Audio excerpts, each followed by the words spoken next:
하나님 앞에 고백하는 게 이러한 실수가 있을 때마다 하나님께서 우리에게 주시는 더 은혜가 더 크다라는 사실 매 예배 때마다 경험을 하는데 찬송을 뽑았는데 오늘 원래 37장을 뽑았습니다. 37장도 주 예수 이름 높이오고 36장도 주 예수 이름 높이오인데 제가 의도한 거는 만유의 주를 찬양하세 이거 뽑았는데 그래서 좀 이렇게 돼서 어쩔 수는 없었지만 36장으로 극히 변경해서 이렇게 불렀는데 저는 제 잘못입니다. 그래서 36장에 익숙한데 37장도 저도 그렇게 간혹 많이 부르는 찬양은 아니라서 제 실수고 너그러 용서해 주시는 성도들 되시면 감사하겠습니다. 자, 우리가 성경을 많이 묵상해야 될 이유가 있습니다. 왜 성경을 많이 묵상해야 되는가? 성경을 많이 묵상해야 되는 이유는 성경을 많이 읽고 알아서 성경 어디에 어떤 지명이 있고 무엇이 있고 또 어떤 성경의 지식을 습득하는 것도 중요하지만 성경에서 말씀하는 것은 두 가지인데 가장 중요한 것은 두 가지를 깨달아야 된다는 거죠.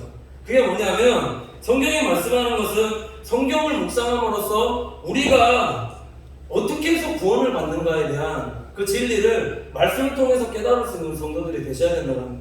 우리의 구원은 어떻게 받는가? 우리의 구원은 율법의 행위에 의해서 구원받는 것이 아니라 오직 예수 그리스도를 믿음으로 말미암아 구원받게 되어진다는 사실을 그걸 깨닫는 거다라는 거예요. 그러니까 우리의 어떤 행위나 어떤 노력이나 어떤 무엇으로 인해서 구원받는 게 아니라 오직 예수 그리스도의 은혜로 인해서 우리가 구원에 이르게끔 되고 우리가 그 은혜로 천국에 갈 수 있게 되어진다는 사실을 말씀을 통해서 깨닫는 것이다 라고 말씀하고 있다라는 거예요. 그래서 에베소서 2장 8절에서 9절 말씀에 이렇게 말씀하고 있는데 너희는 그 은혜를 인하여 믿음으로 말미암아 구원을 받았으니 이것이 너희에게서 난 것이 아니요 하나님의 선물이라 행위에서 난 것이 아니니 이는 누구든지 자랑치 못하게 하라 아멘이라 이렇게 말씀하고 있다는 거예요. 오직 구원은 믿음으로 말미암아서 구원을 받게 되어지는데 그 전제가 하나님의 은혜로 받게 되어진다는 것이고 그렇기 때문에 우리가 자랑할 것이 없다라는 것이고 말씀을 통해서 우리가 무엇을 깨닫게 되어지는가 말씀을 읽음으로써 늘 하나님 앞에서 우리가 정말 진정한 죄인이구나 나는 어떻게 할 수 없는 죄인이구나 라는 것을 말씀을 통해서 깨닫게 되어지는 거라고 말씀한다는 거예요. 갈라디아서 3장 23절에서 25절에 이렇게 말씀하고 있는데 믿음이 오기 전에 우리가 율법 아래 매인바 되고 계시될 믿음의 때까지 갇혔느니라. 이같이 율법이 우리를 그리스도에게로 인도하는 몽합선생이 되어 우리로 하여금 믿음으로 말미암아 의롭다함을 얻게 하려 함이니라. 믿음이 온 후로는 우리가 몽합선생 아래에 있지 아니하도다 이렇게 말씀하고 있습니다. 율법을 뭐라고 표현하고 있냐면 율법을 몽합선생이다라고 말씀하고 있다는 거예요. 몽합선생이라는 것은 초등학교 아이들을 가르치는 선생님 이제 중학교도 아니죠. 이제 초등학교 들어간 아이들을 가르치는 선생님인데 율법이 그렇다라는 거예요. 왜 그렇다라고 말씀하냐면 율법을 자꾸 읽음으로써 우리가 하나님에 대해서 더 알아가는 것도 있지만 이거는 구원받은 이후입니다. 성령께서 우리에게 내주하여서 성령께서 가르쳐주시고 깨닫게 해주시고 말씀을 깨닫게 하여 주실 때에 이 말씀이 우리를 하나님을 알게 하고 예수 그리스도를 알게 하고 구원의 진리에 이르게 되는 그 은혜를 하나님께서 깨닫게 하여 주시지만 성령이 임하기 전에는 몽합선생과 같다라는 거예요. 이게 어떤 의미냐면은 율법을 볼 때마다 말씀을 볼 때마다 뭐만 깨닫게 되느냐? 죄만 깨닫게 된다는 거예요. 말씀을 볼 때마다 계속 하나님 앞에서 내가 죄인이구나 나는 어쩔 수 없는 존재구나. 그래서 이 말씀이 무엇을 가르치는가? 우리가 예수 그리스도의 은혜 없이는 하나님의 은혜 없이는 한치도 살아갈 수 없는 존재다라는 것을 말씀을 통해서 이 율법의 말씀이 지금 역사 속에서 존재하시는 예수 그리스도 그 성령 하나님을 가르친다 이렇게 말씀하고 있다라는 거예요. 근데 성경을 묵상하면 묵상할수록 이것이 예수 그리스도를 우리께로 인도한다. 예수 그리스도에 인도한다라는 거예요. 우리가 우리의 행위로가 아니라 어떤 노력이 아니라 뭔가를 해서가 아니라 먼지글을 사서가 아니라 오직 예수 그리스도의 은혜로 말미암아 구원을 받게 된다는 거예요. 오늘 우리 찬양팀 앞에 찬양할 때 그 찬양 가사가 되게 은혜가 되어 있는데, 죄와 사망에서 나를 구원했네. 죄와 사망에서 나를 구원했네. 해방되었네. 해방되었네. 죄와 사망의 법에서 해방되었네. 해방되었네. 죄와 사망의 법에서. 로마서 8장에 이렇게 말씀하고 있습니다. 그래서 그러므로 이제 그리스도 예수 안에 있는 자에게는 결코 정죄함이 없나니 이는 그리스도 예수 안에 있는 생명의 성령의 법이 죄와 사망의 법에서 너를 해방하였습니다. 우리가 예수 그리스도를 믿음으로 말미암아 이제 더 이상 율법으로부터 율법이 나를 정죄하지 못한다는 것.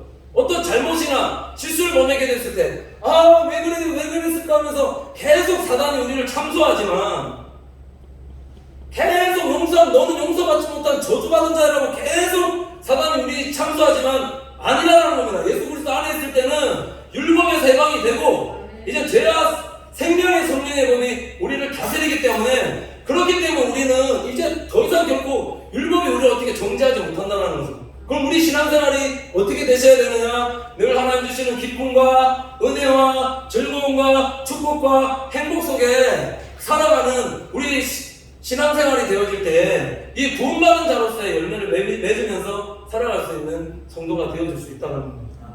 이걸 깨닫는 겁니다. 이거 하나와 그 다음이 뭐냐? 그 구원받은 열매로서의 삶이 뭐냐? 하나님 앞에서 성경을 묵상하면서 여기 보면은 많은 악한 자들, 악인들도 굉장히 많이 나옵니다. 근데 또 선한 자들이 나오는데 성령의 사람이죠. 육에 속한 자들이 아니라 성령의 사람인데, 이 성령의 사람을 보면서 우리가 하나님 저도 저런 사람이 될 수 있도록 은혜 더하여 주시옵소서. 어떤 사람?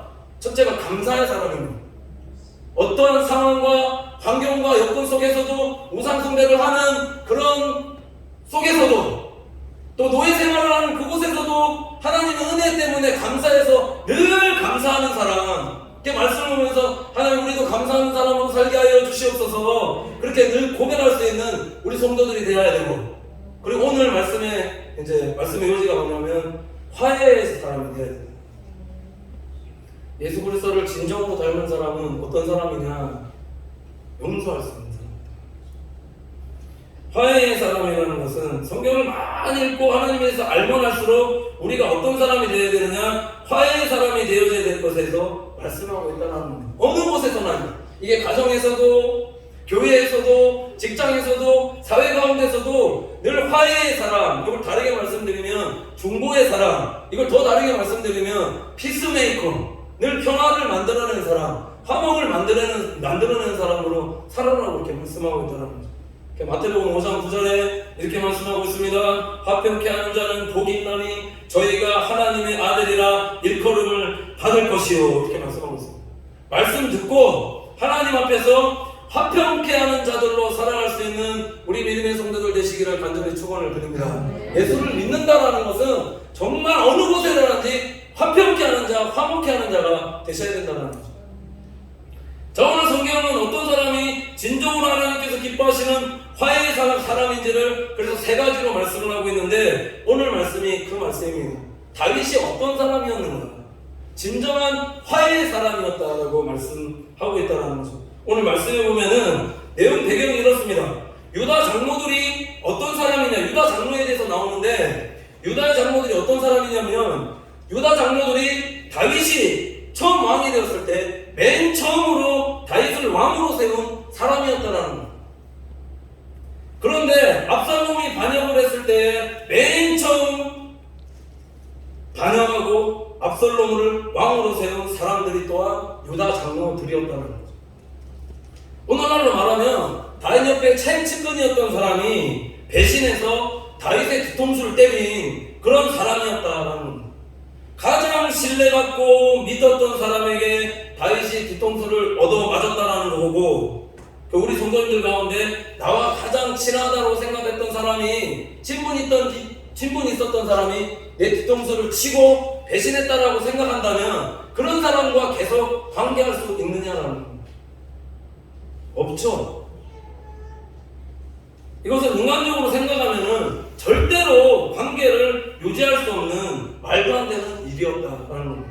근데 그런 상황이었는데 다윗이 어떠한 지금 액션을 취하고 있는가? 그걸 11절부터 이렇게 말씀하고 있다는 겁니다. 11절 읽어보시면 다윗이 사독과 아비아달 두 제사장에 이런 말을 하는데 유다 장로들에게 고하여 이르기를 왕의 말씀이 온 이스라엘이 왕을 궁으로 돌아 모시오자 하는 말이 왕께 들렸거늘 너희는 어찌하여 왕을 궁으로 모셔오는 일에 나중이 되느냐 이렇게 말씀하고 있습니다. 지금 이 말씀이 어떤 의미냐면은 다윗이 뒤통수를 맞은 사람이 그런 유다 장로들에게 말을 섞는 것도 굉장히 힘든 일일 것인데 다윗이 먼저 원수와도 같은 이들에게 손을 내밀었다.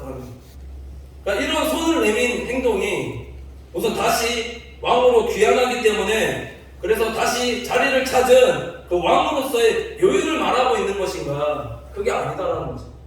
그게 아닙니다. 다윗은 원래부터 어떠한 사람이었는가? 다윗은 항상 내 뜻이 아니라 하나님의 뜻을 먼저 묻고 기도하고 행하는 사람이었기 때문에 그래서 유다 장로들에게 먼저 손을 내밀어서 용서를 청할 수 있는 화해의 사람이었다라고 이렇게 말씀하고 있다는 거죠. 왜 이게 근거가 있냐면 성경의 곳곳에 성경을 묵상하면서 읽다 보면은 다윗이 행한 것에 대해서 나오는데 그냥 하나만 예를 들어도 그렇습니다. 10년 동안 신하가 돼서 사울 왕의 밑에 있었는데 10년 동안이나 사울을 2번이나 죽일 수 있는 기회가 있었음에도 불구하고 다윗이 사울을 죽였는가? 그렇지 않았다라는 거죠. 하나님의 말씀대로 이 사람은 하나님께서 기름 부어 세우신 자라 생각해서 죽일 수 있는 기회가 2번이나 있었는데도 불구하고 다윗은 그렇게 하지 않았다라는 거예요. 이거 하나만 봐도 다윗은 늘 기도하고 하나님 말씀대로 행하였던 사람임을 볼 수 있다는 거죠. 하나님께서 우리가 오늘 어떤 사람이 되어지길 원하실까요? 하나님은 정말 우리가 신앙생활하면서 하나님만 바라보고 하나님께 기도하고 하나님의 말씀대로 행하는 그 삶을 살아가기를 정말 원하신다는 겁니다. 왜냐하면 살다 보면은 정말로 내 삶 속에서 손해를 끼치게 하는 사람, 분노케 하는 사람, 복수하고 싶은 사람, 여러 가지 사람들이 많이 있는데 근데 거의 보면 대부분 사람들이 그런 마음이 들거나 그런 일들이 있을 때 복수하고 내 하고 싶은 대로 그렇게 한다는 거죠. 근데 그럼에도 불구하고 십자가만을 바라보면서 예수 그리스도의 삶을 따라가는 삶이 그게 믿음의 사람의 삶이다라고 성경이 말씀하고 있다는 거예요. 다윗이 오늘 그 삶을 살았다는 거죠. 예수님께서도 죽기까지 따르겠다라고 고백했던 수제자 베드로에게 뒤통수 맞으시고 3번이나 예수님 모른다고 부인했는데 예수님께서 부활하시고 다시 베드로를 찾아가셔서 베드로 용서하시고 말을 거시고 손 내미시고 함께 식사하셨다는 거예요. 우리가 하나님 앞에서 그리스도인으로 살아가는 것이 뭔가 이렇게 모든 부분에 대해서 내 뜻과 내 감정과 내 의지대로 살아가는 사람이 아니라 하나님 말씀대로 하나님께서 그렇게 행하라 말씀하셨으니 그렇게 늘 삶 속에서 화해자로 살아갈 수 있는 우리 믿음의 성도들이 되셔야 된다는 거죠.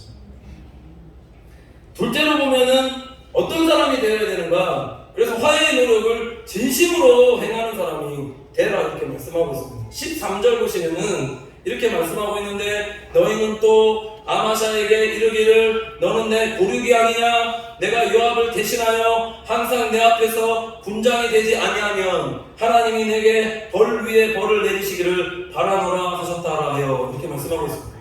그러니까 다른 사람을 용서할 수 있습니다. 먼저 다가가서 말을 건넬 수도 있습니다. 근데 중요한 사실은 나의 대적이었던 사람을 규명해서 내 밑에서 일하게 할 수는 없다라는 거예요. 왜 그러냐면은 그렇게 하게 되면 대적과 함께 일하다 보면은 다시금 복수하고 싶은 마음이 들지 않겠습니까? 그 사람 볼 때마다 내 밑에서 원수의 그 손양원 목사님 그 일화에 보면 이런 얘기가 있는데 그 2 자녀를 죽인 그 사람을 데리고 와서 키우지 않습니다. 근데 밥 먹는데 진짜 용서의 사람이었지만 맞습니다만 밥 먹는데 같이 밥 먹는데 돌을 씹는 것처럼 그랬다는 거예요. 대적과 함께 일하다 보면 정말 마음속에 저걸 죽여야 되나 살려야 되나 그런 마음이 들 수가 있는데, 오늘 이 다윗의 용서를 보면은 완전한 용서였다는 거죠. 뭐라고 말씀하시냐면은, 내가 요압을 대신하여 항상 내 앞에서 군장이 되지 아니하면 하나님이 내게 벌 위에 벌을 내리시기를 바라노라 하셨다. 하나님께 맹세한다. 하나님의 이름을 걸고 내가 군장을 삼는 것은, 군대 장관을 삼는 것이 그게 하나님께서 기뻐하는 줄 알고, 그래서 너를 내 밑에 군대 장관으로 삼는다라는 다윗의 의지이고 믿음의 신앙 고백이었다 말씀하고 있다. 이걸 다르게 말씀드리면 완전하게 용서한 삶을 살았다. 원수 갚는 것을 하나님께 맡겨라는 그 말씀대로 얼마나 미혹했으면, 자신을 죽이려고 했던 사울 안에 직계 군대 장관에 어떻게 보면 친척이 없으니까 그럼에도 불구하고 죽이고 싶은 마음, 그런 분노의 마음, 복수의 마음이 있는데도 불구하고 그거 다 하나님께 맡기고 말씀대로 행하는 삶을 살았다. 어떤 사람에게 이 조라는 충성스러운 노예가 있었다 합니다. 주인은 모든 일과 모든 일이 충성스럽기 때문에 그와 의논하고 많은 일 그에 맡기고 그렇게 했는데, 어느 날 주인과 함께, 그래서 노예를 이 노예는 너무 좋은 일을 잘하니까 한 명 노예를 사기 위해서 노예 시장에 갔는데, 많은 노예들이 상품적으로 거기 다 진열되어 있는데, 이 주인의 생각에는 젊고 일 잘하는 노예를 사고 싶고, 근데 이 조은은 병든 노예를 사자고 주장하더라는 거죠. 이상하지 않습니까? 자꾸 병든 노예를 사자라고 해서, 그래서 그때 노예 그 말대로 계속 따라 행해졌으니까 병든 노예를 사왔는데, 병든 노예가 집에 와서 일을 했겠는가? 못했죠. 별일도 못하고 계속 있는데 조가 그를 찾아가서 열심히 간호해주고 먹을 것도 주고 또 치료도 해주고 도와줬다라는 거죠. 그래서 이 주인이 이상하게 생각해서 물어봤다라는 거죠. 뭐 때문에 그렇게 노예를 그토록 그렇게 극진히 돌보는가? 라고 물어보니까 이 조가 뭐라고 대답했냐면, 저분은 나의 원수입니다. 내가 어렸을 때 나를 유괴해서 노예상에게 팔아서 지금 내가 노예가 되었습니다.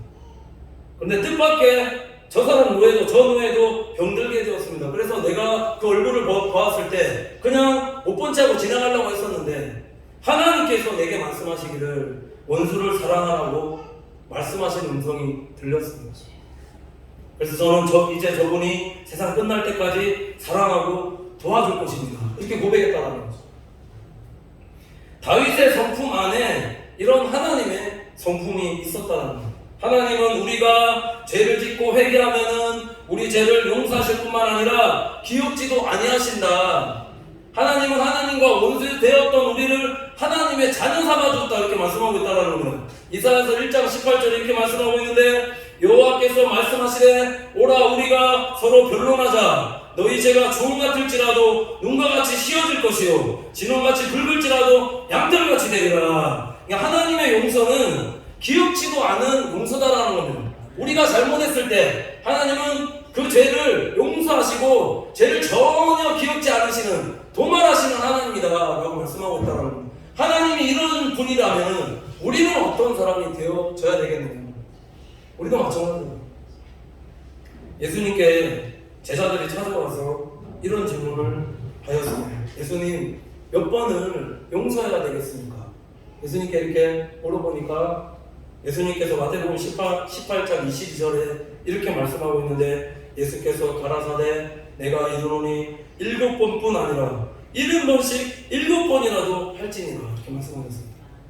7번이 아니라, 우리 그렇지 않습니까? 3-3번 있잖아요. 3-3번 잘못하면은 한 번 실수하면 봐주고 2번 실수하면 봐주는데 3번째 실수하거나 잘못하면 가만히 있지 아니하리라, 거의 이런 거 있잖아요. 근데 예수님께서 말씀하시는 거는 7번이 아니라 70번씩 7번이라도 용서하라고 우리에게 말씀하고 있더라고요. 그럼 어떻게 용서하라는 거냐? 완전하게 용서하는 건데, 이 하나님과 같이 죄를 전혀 기억지 아니하는 그런 용서함으로 완전하게 용서하라고 말씀하고 있다는 거예요.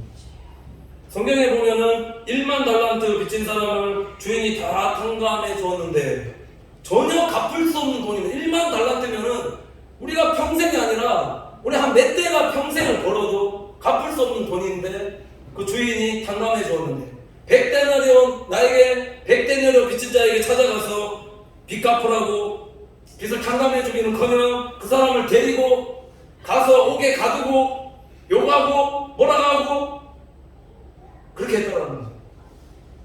우리가 우리에게 죄를 범한 사람을 용서하지 않으면 이 1만 달란트를 빚지고도 용서받고도 100데나리온을 빚진 사람을 용서하지 못한 이 사람과 같다라고 이렇게 말씀하고 있다는 거예요. 하나님께서 우리의 모든 죄와 허물을 예수 그리스도의 보혈의 공로로 용서하셨기 때문에 그래서 우리가 남을 용서하는 것도 이런 십자가의 사랑과 하나님께서 하라는 말씀대로 행하는 성도들이 되어질 때 하나님께서 정말 기뻐하시는 성도의 삶으로 살아갈 수 있다는 겁니다. 아브라함 링컨이 왜 위대한 대통령으로 기억되는 줄 아십니까?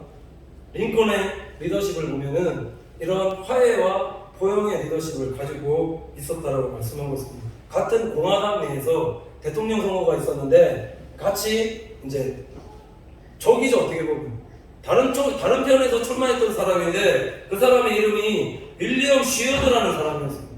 대통령 후보 시절에 경쟁이 되었던 사람인데 이런 사람을 링컨이 대통령이 되었을 때 1863년 1월에 이 사람을 국무장관으로 임명했다는 거죠.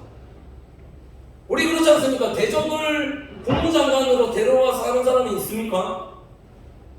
제가 말씀 준비하면서 와 진짜 대적을 원수를 데리고 와서 이렇게 자기 밑에서 일하게 할 수 있는 사람으로 삼는 사람이 지금 전 세계 교회사에서 정말 어느 정도가 될까? 이거 아무리 이렇게 검색해도 몇 사람이 안 나옵니다. 그러니까 기억에 남는다라는 거죠. 역사에 남고 기억에 남는 사람이 있어요. 우리 정말 사랑하는 성도님들 기억에 남는 사람이 되고 싶어 한번 이렇게 해보고 싶어요. 그러니까 손양원 목사님 같은 분도 기억에 남고 지금 링컨도 그렇고 윌리엄 셰들도 이렇게 기억에 남는 자들이 된다라는 거죠. 국무장관으로 임명했는데 우리는 최고의 경쟁자 같으면은 제거해야 되는 게 맞습니다. 오늘날 지금 보면 그렇지 않습니까? 근데 대통령이 되고 나서 링컨의 리더십이 어땠느냐? 자신보다도 능력 있고 잘하고 정치 경험이 많고 능력 있는 사람을 채용해서 중용한 거죠. 그런 리더십을 가진 그런 대통령이었다는 거죠. 링컨은 그를 국무장관으로 임명한 후에 미국의 이 알래스카 매입 협상을 주도하게끔 이 윌리엄 시어드에게 맡기는데 러시아로부터 알래스카 매입을 협상 주도하면서 엄청난 비난을 받았다는 겁니다. 사람들이 그러죠. 알래스카 보면은 요즘에 지금 알려졌기 때문에 그 땅이 지금 가치 있고 귀한 땅이라고 지금 아시는 거지만 예전에 이제 19세기죠. 19세기 때 이 러시아가 이 미국에 헐값에 이 알래스카 땅을 팔라고 했다는 거예요. 그러니까 그걸 알아차리고 윌리엄 시어드가 가서 협상을 주도해서 그 땅을 러시아에게 90억 달러를 가지고 사왔다라는 거죠. 그러니까 미국 그 안에서 사람들의 여론이 왜 이렇게 가치 없는 땅을 사냐? 시어드 아이스박스, 알래스카 보고 아이스박스, 시어드 바보짓, 왜 바보짓을 하는가? 왜 얼음 땅을 사는가? 막 그렇게 했다라는 거죠. 근데 요건 욕대로 다 들어먹었는데 나중에 그 후에 이 얼음 땅으로 알려진 알래스카에 19세기 말부터 금광이 발견돼요. 그 안에 전 세계 10분의 1이 되는 매장이 되어 있는 석탄이 매장이 되어 있고 세계 최대 금융은 아니지만은 그 안에 석유가 또 매장되어 있고 그뿐만 아닙니다. 금에, 목재에, 구리에, 천연가스 등 이 가치가 수억 조에 달하는 그런 가치가 되는 그런 땅이 알래스카 땅이었고 군사적으로도 굉장히 전략적인 요충지가 되어서 러시아가 이 땅 팔고 나서 90억 달러에 팔았는데 수조억 달러에 되는 그런 값어치가 있으니까 얼마나 배 아파했겠느냐. 근데 이게 중요한 게 아니라 중요한 건 이거죠. 대적을 동용했던 링컨의 얼마나 지혜로운 행동이었는가. 이 사람을 동용하지 못했다면 이 알래스카 협상도 없었을 것이고 알래스카 땅도 못 사게 될 것이고 이런 미국의 축복을 가져다던 이런 일들도 없었다라는 거죠. 하나님의 중요한 건 누굴 등용하는가 이게 중요한 게 아니라 하나님의 말씀대로 행할 때 하나님께서 주시는 이런 엄청난 축복들이 우리 가운데 있다라는 겁니다. 이런 영적인 복이 있다라는 것을 우리 사랑하는 성도들이 깨달으셔야 됩니다.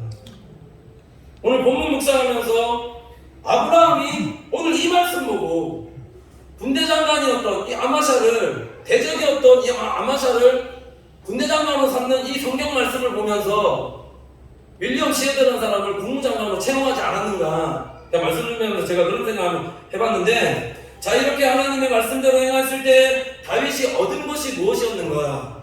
14절 상반절 보면 이렇게 말씀하고 있습니다. 모든 유다 사람들의 마음을 일제히 돌리게 하네. 이렇게 말씀하고 있습니다. 대적이었던 사람을 등용해서 자기 군대 장관으로 삼았더니 그 대적이었던 그 사람들의 무리의 마음을 다 돌이켜서 반대편에 있는 사람들의 마음까지도 다 자기를 처하고 따르는, 왕으로 정말 섬길 수 있는 사람들로 그렇게 하나님께서 바꾸셨다는 것. 말씀도 마찬가지입니다.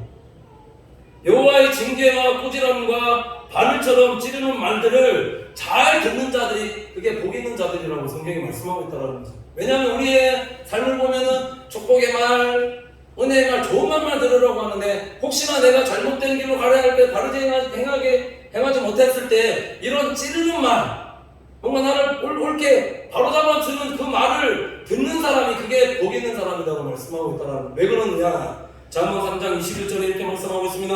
내 아들아, 완전한 지혜와 근신을 지키고 이것들로 내 눈앞에서 떠나지 않게 하라. 여기서 보면은 그 찌르는 말을 들으는 게 완전한 지혜다. 반쪽짜리 지혜가 아니라 완전한 지혜를 갖게 되는 것이다라고 말씀하고 있다는 거죠. 그 완전한 지혜를 얻게끔 되면 유익이 뭐냐? 영혼의 생명이 되고, 내 영혼의 생명이 되고, 그 다음에 평안이 두려움 없이 하나님께서 사랑하는 자에게 주시는 잠을 통하여서 누울 때마다 평안한 잠을 자게끔 되어지고, 인생을 평생 동안 살아가면서 걸려 넘어지지 않는 그런 삶을 살게 되어진다고 말씀하고 있다는 거예요. 그러니까 하나님의 말씀대로 행하면서 살아가는 삶이 얼마나 복되느냐라는 겁니다.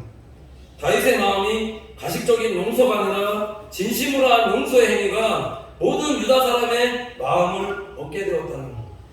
이게 화해의 능력이고, 화해의 노력을 다윗이 기르자 유다 사람이 마음을 열고 다윗을 돕기 시작하였다는 겁니다. 그래서 내가 먼저 다가설 때에 하나님께서 은혜를 주신다는 겁니다. 근데 이것이 인간의 힘으로 되어지는 게 안 되죠. 내가 화해하고 싶고, 저 사람과 잘 지내고 싶고, 내가 화평케 하는 자로 살아가고 싶지만 잘 안 되기 때문에, 그래서 성경이 우리에게 가르쳐주고 말씀하는 것은 말씀 듣고 깨닫는 것도 있지만, 그래서 늘 기도하는 삶을 사는 성도들이 되셔야 된다는 겁니다. 기도해서 늘 성령께서 도와주신 그 삶을 살아갈 때 말씀이 요구하는 그 삶을 살아갈 수 있다, 이렇게 말씀하고 있다는 겁니다.